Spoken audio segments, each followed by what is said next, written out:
আজ মা হাঁসের ঘর থেকে দুটো হাঁসের ডিম তুললো আর সাথে আমি অনেকগুলো চিংড়ি মাছ কাটলাম। তো হ্যালো বন্ধুরা, সকালে ঘুম থেকে উঠেই দেখলাম একজন জানালার কাছ থেকে এইভাবে তাকিয়ে আছে আমার দিকে, কাছে যেতেই ছুটে পালালো। তো এখন আমি চলে এসেছি বাইরে, এসে দেখলাম বাবা আটল থেকে মাছ নিয়ে চলে এসেছে।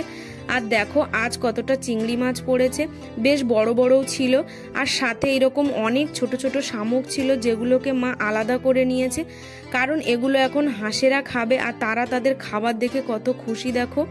আর এগুলো যাদের খাবার নয় তারাও এর মধ্যে থেকে কিছু খাওয়ার চেষ্টা করছিল। আর আজ আমাদের হাঁসের দুটো ডিম পেড়েছে যেগুলোকে মা তুলে নেওয়ার চেষ্টা করছে। তো অনেক চেষ্টা করার পর মা এখন লাঠি দিয়ে ডিম দুটোকে তুলে নিল। আর এই দেখো দেখতে কত সুন্দর লাগছে, তাই না? আর এখন আমি বসে পড়েছি সেই চিংড়ি মাছগুলো কাটার জন্য। তোমাদের এইরকম টাটকা টাটকা চিংড়ি খেতে কি ভালো লাগে? আমার কিন্তু ভীষণ ভালো লাগে। আর এইরকম টাটকা চিংড়ি দিয়ে যাই রান্না হয় তরকারির স্বাদটাই আলাদা হয়ে যায়। তো আজকে ভিডিওটা এই পর্যন্ত।